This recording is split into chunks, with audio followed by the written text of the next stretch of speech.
Hi, and welcome along to our latest edition of Get in the Habit podcast with myself, David Finch, and my co-host, Sue Allsworth. And we Hi, have a very everyone. special guest, Sarah Stone from Glowing Forward. Hello, thank you for Hello. inviting me. Oh, you've done a bit of an Irish hello there. And I went, hello, back again. We've Oh, already had some I'm practice. sorry, I wasn't. Yeah. I don't mind. Hello, hi, whatever. I'm here. Sarah, it is so lovely for you to join us today. And we have had the pleasure of meeting each other, just the same as me and Dave, throughout these last 12 months in lockdown. And we would never have met if it wasn't for what had happened, obviously, this year. So there are blessings out of everything, isn't there? And I am grateful because you've come on board, you've done some summits, mind body summits with me, and you have joined the madhouse that is the Get in the Habit studio as well. So welcome, and it is lovely to have you here and brighten up my Friday morning, because we record this on a Friday normally. So Sarah, what habits, what rituals? I know you're quite a ritualistic person with just your daily habits. I know you're not a cult leader or anything like that. No, that sounds really weird, doesn't it? Like, satanic or something. I'm not. But tell us a little bit about your different rituals that you do on the day to help keep you balanced. Well, first of all, I love the word ritual compared to some people say habit, which I know you use, and that's great. But I actually love the word ritual because rituals are habits enlightened, if you like. So I always start off with something called the tea ceremony meditation in the morning. And it's a really simple meditation. It involves basically a hot drink. That's all you need. And it takes all of about 3 minutes exactly. I mean, we can just do it now. It's really simple. I've got my tea. I've got a glass of water, but I'm going to pretend. Well, you'll have to pretend it's warm. I'm going to pretend. But I think we all, even over lockdown, have been living in emotionally trying times. And good, bad, or indifferent, starting your day the right way, I genuinely believe sets you up for a better day. So I try really hard, and I do tend to do it. I start with my tea ceremony meditation. And Sue, I think, has done this with me in my group. I do it every Friday at 8:15. We start off with it. And it literally is a grounding meditation. So I always say to people, and if anybody wants to follow along, if they're listening or watching, please just, it's so easy. You will remember this, I promise you, okay? So you just get comfy wherever you are, sitting down. Obviously, try not to lie down if you're just about to drink, because that may not be relaxing when you spill it all over yourself. So we start off sitting down, just relax shoulders, and we're just holding our cup or our mug or whatever we've got. And the first thing we're going to do is just take a breath. And as we breathe out, feel the weight of your cup or your glass or whatever, but just feel the weight. Don't think about anything else. Just focus on the weight of your cup. And then as you feel the weight in your hands, start to feel, where is the warmth in your hands? Is the cup making your fingers warm, or your knuckles, or is the palm of your hand becoming warm and cozy? And is that comfortable warmth flowing down your wrists and into your arms and making you feel quite relaxed? And then as you feel the weight and feel the warmth, I just want you to look down into your cup and have a look at what you've made yourself. Is it too strong? Is it weaker than you thought? Has it got bubbles on it? What have you actually made yourself? And then as you feel the weight and the warmth, come up and smell your beverage. So this might be a lovely aroma of a herb tea. or coffee or hot chocolate, or a cup of coffee that you haven't made for a long time, but just really breathe in that aroma, remembering about the weight and the warmth. And now allow yourself to take your cup to your lips and just tip enough so that you can feel the warmth of the drink on your lips.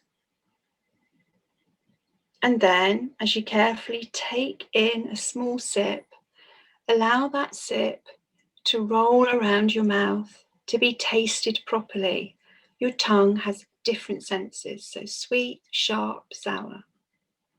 Then take that sip down and allow yourself another sip of your tea or coffee or hot chocolate. And after that, relax, take a really deep breath, and step forward into the morning. So it's as simple as that, but it just makes you focus really. I'm really into this cup of tea or coffee, and it's just something I just start my morning off with, and I end with that deep breath. And I think, right, okay, what's next? So that's called the tea ceremony meditation, and it really is my little ritual, my little pleasure. I don't listen to the buzzing of my phone or anything. I just focus on that. And as I say, it doesn't have to be tea. It can be coffee, hot chocolate, a herb tea. Some people, they even just have hot water with a slice of lemon. It matters not. It's those sensations that you're getting your body and your mind to focus on. And it also, because that to me reminds me of a mindfulness exercise. Well, it is. It is a mindfulness exercise. And it is a brilliant way of bringing you into the present moment to start the day, because how many times do we get up, we rush out, oh, I've got to do this, and probably I'm guilty of that myself a bit this morning, bit sluggish this morning, and it was like, oh my goodness, right, I've got to do this. So you're sort of, I'm not living too far in the future, but I'm about sort of 5, 10, 15, 20 minutes, like, where am I got to do this? And I have to admit, that was even just for me this morning, just to bring me into my body, into this moment, present moment with you. I feel slightly different. You feel more grounded, not so in the sky, if that makes any sense with your emotions and that. So no, that is a lovely, lovely way to start the day. So that's just one thing. It is a mindfulness practice. Obviously, we all know, I'm sure that many of your listeners, viewers, and yourselves know mindfulness is about being in the present. And it's hard to be in the present. It is hard. We have lots of distractions and we have lots of things. So creating a little habit or a little ritual for yourself that doesn't take half an hour, that doesn't require you to put on special clothes or do anything, it is a really simple way to start your day, to bless yourself, to think, hang on, I need these few minutes. This is also self-care, so to get into that habit, to do that little ritual is really vital. So that's how I do that, and I encourage people to do that, and I do it every Friday in my group as well. So I encourage women who've never meditated to actually come along and do that, because I think, and Sue, you'd probably agree with me, that it's a pretty simple, nice way to start to understand some basics of some meditation and what meditation can do for you. So that's definitely something I'd recommend. I have to say, it's reminded me, one of my mindfulness rituals, shall we say, in the mornings it was when I did some mindfulness one-to-one for myself many years ago, sessions, and I brush my teeth mindfully. If there's one thing that will make me stop, either in the morning or in the evening as well, but when I brush my teeth, I have now trained myself that that's my time to stop and actually brush my teeth, not just go through the motions, spit it out, job done, crack on with the day or whatever. It has become a little bit of a yeah, I hadn't realized until you was talking about it, and then it popped in my mind. It was like, yeah, actually, I do that, but with my teeth. I make sure that I brush every single Yeah. tooth, um, mindfully, rather than just sort of going through the Yeah. motions. And it doesn't. You don't quite often you don't realize the little rituals and routines that you do pick up and and put in along the way. Good ones anyway. Dave, how was you? What were your thoughts as a Oh, man on the tea meditation? well, I thought it with was really nice actually, water? and I, like I said, I didn't have a cup of tea, which is unusual for me today. But again, I was guilty of not having a cup of tea because normally I do have a cup of tea when we do our recordings for our podcast. However, I was guilty of rushing around this morning. So I thought, oh, quick, must get myself set up, get my computer on, get myself all logged on and ready, you know. And actually, the tea I sort of put that to one side. I went, oh, I haven't got time to make a cup of tea now. I need to get myself prepared, get everything ready. So yeah, it was a bit of a rush. Not rushing around, I mean, but it was right. I need to do this now, and I haven't got time to make a cup of tea as well. So I grabbed a glass of water because that's nice and instant, isn't it? Turn the tap on, bosh, there you go. But it was still good to do it with a glass of water. All right, you didn't get an aroma or anything like that. However, it still makes you stop and think. And I think that's the key to it. Like lots of times we're rushing from here to there to there to there and so on. And I think that brushing your teeth is a really good example. Actually, when you're brushing your teeth, you can't really do much else, can you? You know, you've got to be there. So you might as well be present and actually do that and brush your teeth properly. And I think it's the same with lots of people with cup of tea, when they eat their Shower. meals, you know, shower.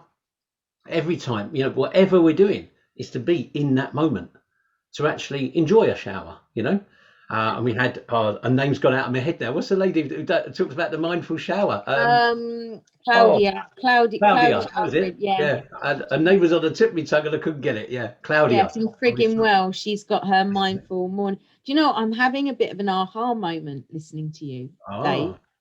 because I do mindful teeth brushing and shower, and I've realized why they work for me. And I'm like you, Sarah. I quite often, if I'm listening to people, I have to close my eyes, because then I block out all the other stimuli, because otherwise my attention is going here, there, and everywhere. But when I'm brushing my teeth and when I'm showering, like you've just said, Dave, I can't do anything else. Ah, I can't be on my no. phone. I can't be watching the TV or anything else. So they are two exercises that fully bring me into that moment. Yeah, And I realise now why. So thank you for yeah. that little nugget Yeah, there. no, it's very true. And I think doing sorry, that's my stupid computer. Doing a mindful shower is also really lovely, because it does prepare you for the day. And the one thing that I would say as well, so you all know how to do a mindful shower. Feel the water on your head, feel it on your shoulders, feel it on your back, your buttocks, the back of your thighs. Make sure you then come down the front of your body, feel it like that. But then sometimes I say to people, if you can bear it, turn the water temperature down very slightly, because that will make you even more aware of your own body. Yep. And how those sensations feel. Don't turn it down so you're going and feeling uncomfortable, but just bring the temperature down slightly. It will make you much more aware of your body and that moment. So that's why I always say to people, just do that. So yeah, so the morning is fantastic to get into habits that are short, positive, grounding, but also giving you wellness for the rest of the day, giving you building up your ability to come to get to grips with whatever's happening. And I think especially, I was actually talking about this, Sue, yesterday in my group. We're all heading back out, and by the time this Easter bank holiday weekend is over, many of us will be thinking, oh, I'm heading back to my shop, to my office, to this for the first time. Yeah. And it's a very strange feeling. And I think some people are going to feel very, very worried and very scared. So if you set yourself up a few morning safety rituals, safety habits that you start now before you actually get right back into it on the 12th, then actually you're going to feel more able to deal with what happens when you get out there.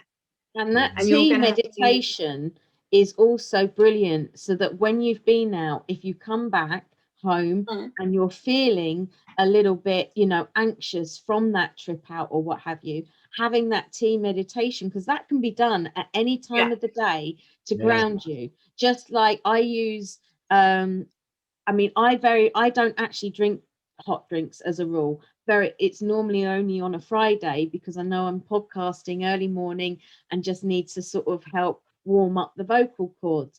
So it's amazing that you did that. You've come on, it's divine, just divine. Everything about today is just divine. Working. But it is about having those, at those times when we're feeling anxious or whatever it is. I was talking to a client yesterday. Something came along and it threw her, shock her, and has put her into a place of anger.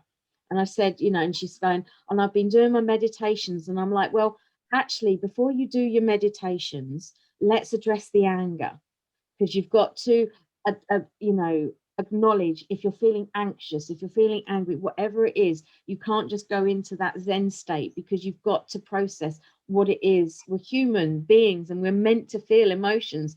That's what, that's part of our makeup and the beauty of us, and the pain in the arse of us as well. To be quite honest, let's face it. But it is about, and I said to her, look, you've got the techniques, the techniques, but we need reminding while they're not habits. She's very artistic, and I said, look, instead of going to your art to do something pretty today, go to your art and do something horrible. Express your anger, even if it gets thrown around, ripped up and thrown away afterwards. It's, you use what you've got. And this tea meditation and all of these little techniques, mine at the beginning, Sarah, like you, when we're getting into meditation, it's, people think it's got to be all Zen, quiet and all of this. And it is about just taking that time out, isn't it?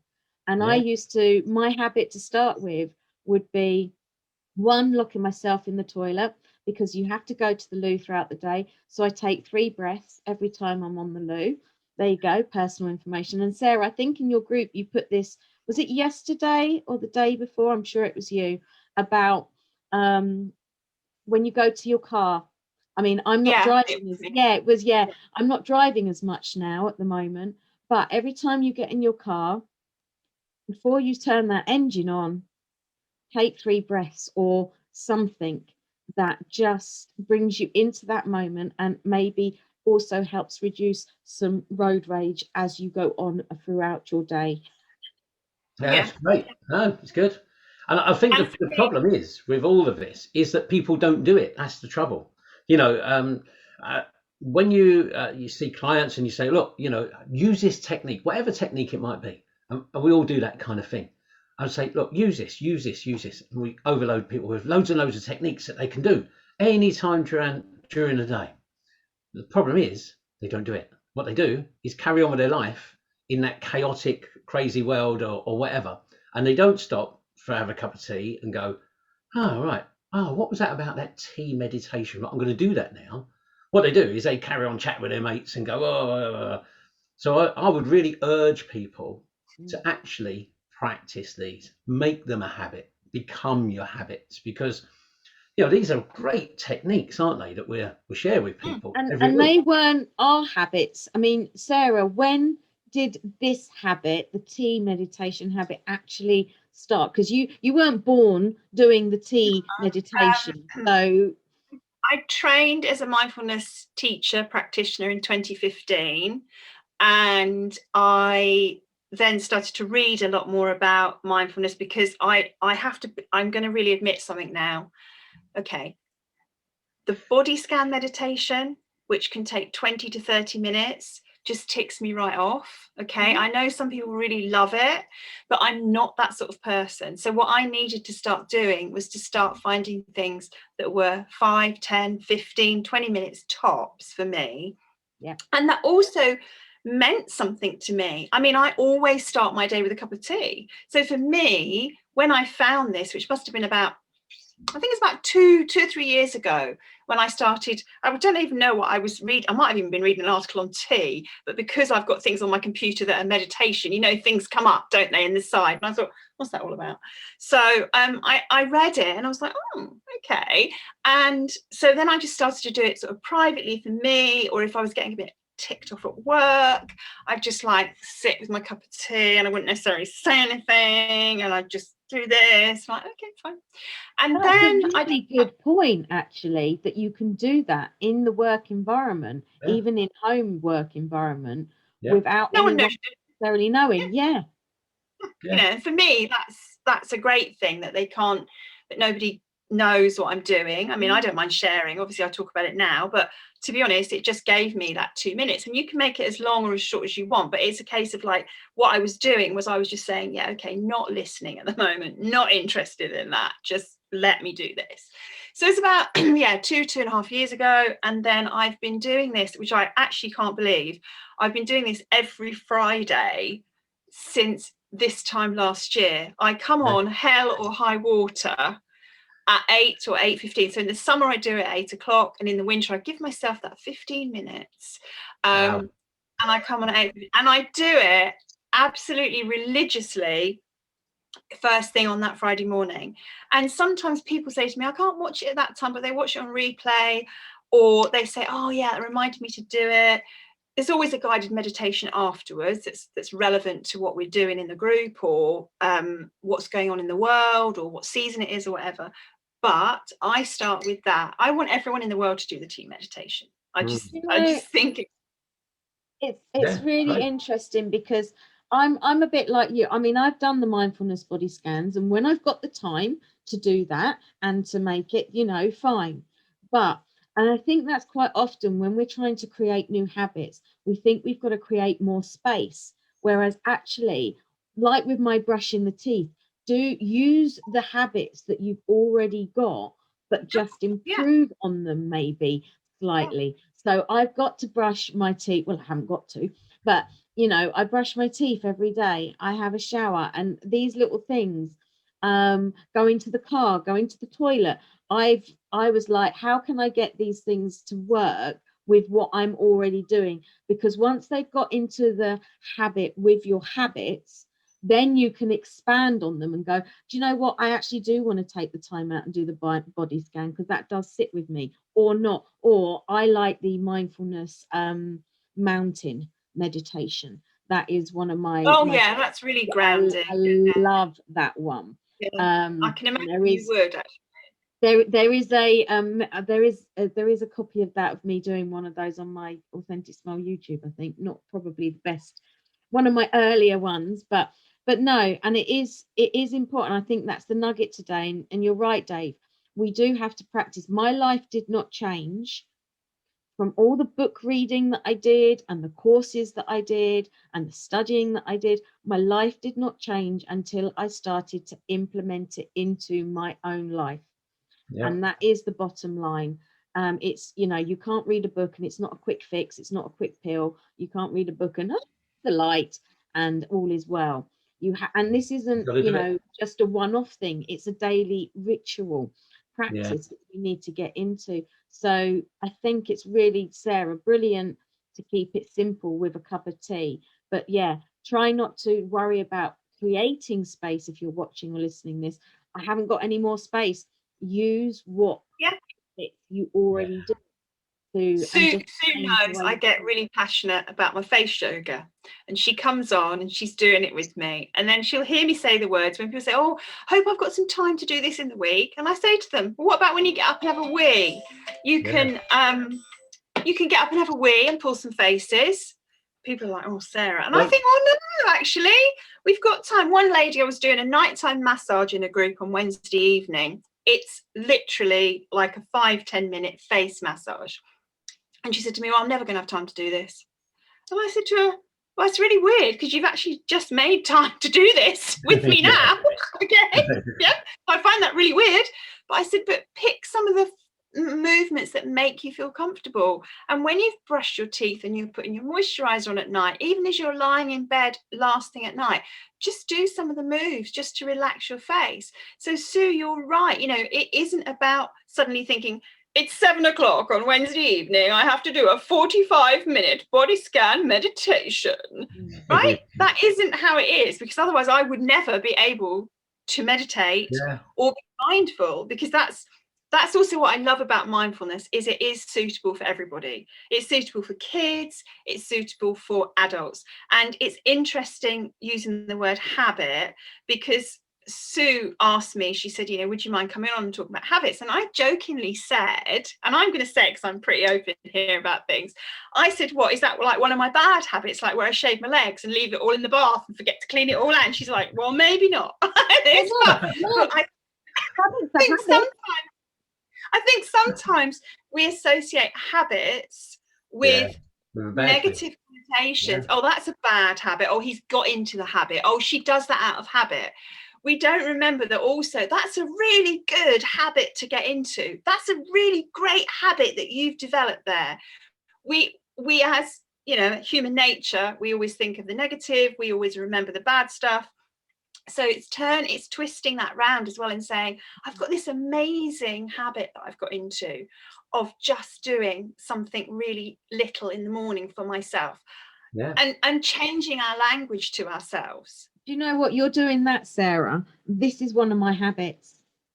I know. If I need the ladies are doing this, holding their hands on their chest now. No, so it's on my heart center. On your heart. Yeah. It's on the heart center of the chakras. If I need sometimes to just ground myself, do my 3 breaths, giving my heart center a hug almost, just will bring me into that moment. And I mean, it is about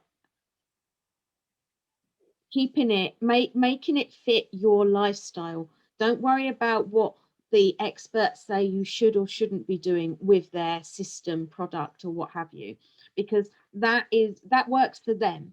That's why they're selling it or doing it or what have you. But you need it. When I realized that, it was like, well, actually I can throw the rule book out and how can I adapt all of these different techniques to fit my lifestyle, my unique lifestyle that no one else lives, because we're all unique in that sense. So it's got to fit my mind, my body, my soul, and it is about, be playful, don't be afraid to play with all of these different techniques and ideas until the right ones sit. And you can be, try one out, nope, that doesn't work, and so, but don't give up. You've got to find and be an adventurer almost within this field. Is that right? And as we said before as well, Sue, we said before, with habits, people take on habits because they enjoy them. So lots of people, Sarah, we discussed this way back when we first started doing our podcast, is that lots of people say, oh, you need to do a habit for 21 days or, so many days before it becomes a habit. And we discussed that actually, if you do something and you enjoy it, like that tea ceremony, if you enjoy that and you think, oh, I really enjoy this, it's good, that could be a habit for the next day and the next day and the next day. You've only got to do it a couple of days and actually you enjoy it, so you make it a habit. If you didn't enjoy it, you go, nah, I don't really get anything from this, and it wouldn't become a habit, you see. So habits don't take 21 days to create. Only if you didn't want to do it in the first place, they may do. If someone says, oh, look, do this for 21 days and you will be successful, you have $1 million in your bank, all that kind of nonsense. It's like, oh, all right then. So I've got to put myself through this for 21 days. Okay, I'll do it. And you don't really want to do it anyway. So anyway, Sarah, I want to discuss something else with you, because Sue told me earlier you do something like a Swedish technique or something. Huga.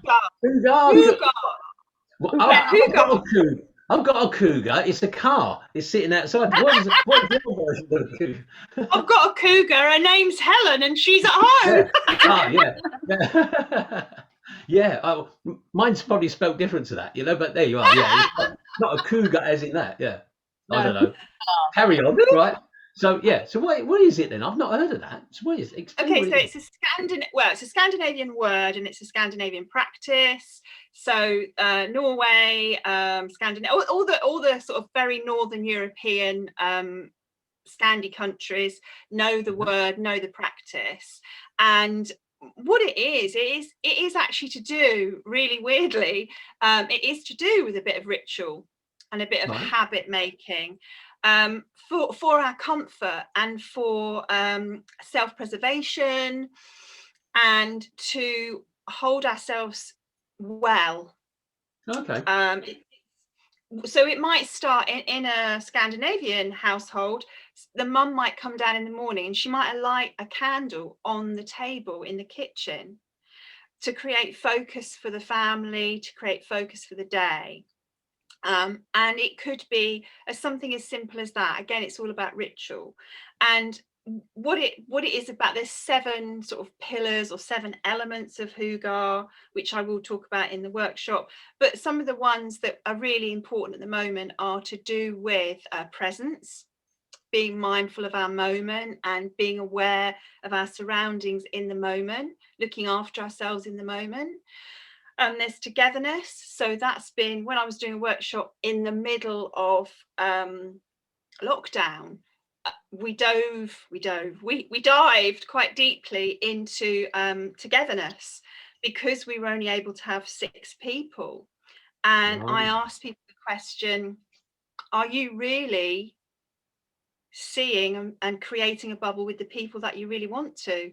Are they the ones that are really who you want to be together with? So you can really go quite deep. For me, a lot of people think Hugar is to do with buying the fluffiest throw, having the biggest cushion, having the most neutral cream, beige and grey living room that you can possibly get your teeth around.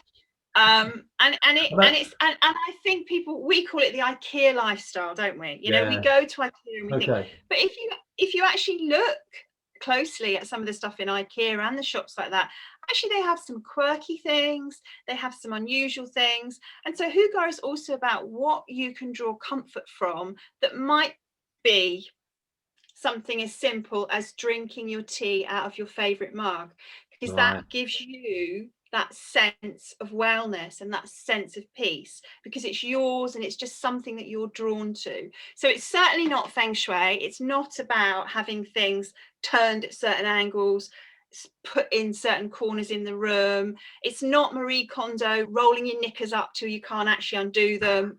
It's not that. I tried that. Yeah, didn't like exactly. Which, do you know what? I'm jealous of anyone who has a really tidy knicker drawer, because mine just get taken out of the tumble dryer, chucked in there, and then I'm like, is that my big girl pants? Is that my fancy pants? Is that my sexy pants? Is that my everyday pants? Oh, I just want those, right? So I actually am very jealous of people who can roll their pants up into circles. Okay, that's not how I do it. Okay, and you've got a Hugar workshop coming up, haven't you, in April, on the 17th of April, Saturday the 17th of April, at 10 o'clock till 12:30. You run the face yoga weekly on a Monday at 7 p.m. All the details are 7:30. Oh, 7:30, that's it, 7:30. Well, I was just testing you. And that that can all be found in the link of the mindbodysoulsummits.com on the habit page, but we always put a link to that anyway. But I'm really looking forward to the Hugar, and it's interesting because with that candle, people will think, oh, that's a good idea, and go off and buy their lovely scented candles and everything like we do quite over here. But over there, they don't do that, do they? They just have a plain candle. They have white. And again, this is historical. So obviously, many of the northern European countries, Scandi countries, their daylight hours are very limited. Okay, so they have to really hunker down from 3:30 in the afternoon. You know, it's dark from 3:30, 4 o'clock in the, that's it, you're done. It's not like we do this gradual thing, it's just dark. And so they use candles for light, but they also use candles for warmth, they use candles for focus, and they tend to use just the white candles. Over here, as Sue said, we invest hundreds and hundreds of pounds in all these supposedly brilliant smelling candles that actually often don't smell that great anyway. And if you lift the label under some of them, it does tell you as well that the scent could be toxic. Wow. So I'm a great believer in plain candles, but I am a great believer in candles giving focus. And often what I say to people is, you know, you've got teenagers in the house and you say to them, come and have dinner, and they're like on their stuff or they're doing their homework and they don't want to come down. So if you have difficulty with your teenagers, then sometimes what I say to people is just turn the day round and do a breakfast. And just instead of them just grabbing something on the go, get up a bit early yourself, get a candle lit, get the table laid, get them down and get them to sit, even if it is just for a few moments, because you'll be amazed at how that flame just starts to draw them in, and it just is very calming as well.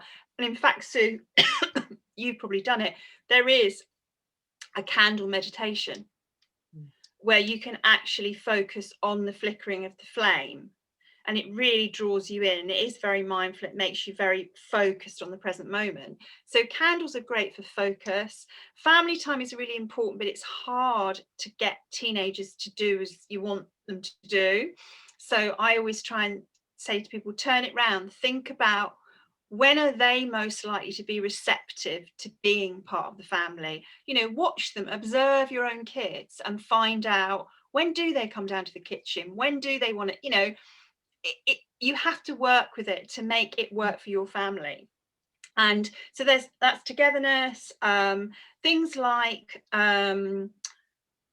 nature. So in the winter they can't get out, they've got piles and piles of snow or it's absolutely freezing, so they have a lot of plants indoors because they're bringing the plants in, they're bringing the outside in. And we went through a phase in the 70s and 80s where everybody had a cheese plant, everybody had a spider plant, you know, that was in every college room, that was in every home, all this sort of thing, you know. And then they kind of went out of fashion, but actually it's something worth bringing back into your home, because some research suggests that many plants suck in our CO2 and give us our oxygen even within our home environment. Now, one spider plant is not going to change your home environment, but a few of them may help. And also they give you a sense of calm. The colour is calming, them being there is calming, you having to tend them and look after them. Again, it's going back to sort of this present, this moment. So all that sort of thing. And then they have a lovely thing called fika, which is often on a Friday in an office, or, you know, when you're with colleagues, they stop, everyone stops and they have a proper tea break or a proper coffee break, and they get proper buns and nice coffee, and they actually have this fika break on a Friday. I'm sure many people have fika on a Saturday and Sunday, but generally in some places you'll hear the word fika, and that is, or fika, and that is about having this wonderful break. So food is really important. Everything, it's a whole lifestyle.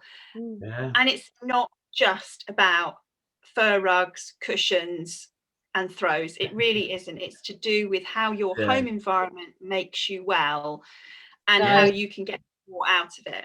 So if anyone wants to find out any more about Hygge, I just love the word saying that word. How do you spell it? How do you spell it? First of all? HYGGE.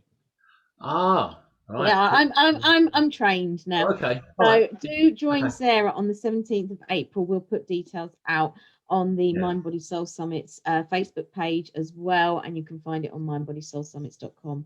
Sarah, it has been an absolute pleasure And thank you so much for jumping on with us today. It's been great, hasn't it, Dave? It feels like we could have gone on for hours and hours, but myself and Sue, we set a time limit, normally around half an hour or so. And I think we've overdone that today, but we say half an hour or so. So, it was really great talking to you today, Sarah. And I'm sure that people, our listeners and our viewers on the YouTube channel as well, will really enjoy seeing you, hearing you, and, really get into what you're saying and take on some of your habits. The tea ceremony one is great. The tea ritual is brilliant. I think a really nice one. I'm going to try it in a moment. I'm going to make myself a cup of tea and I'm going to have a go at that. That's brilliant. Thanks very much for coming and joining us. Thank you for inviting me. So thank you very much. Brilliant. Right, let's wrap it up for today. That's our lot for today. Thanks for listening. Thanks for joining us on the YouTube channel. Don't forget to like and subscribe our podcasts wherever you listen to them. I know the podcasts are more or less everywhere now. And of course, the YouTube channel, like it and subscribe to the YouTube channel as well. Brilliant. See you next week. Take care, everyone. Brilliant.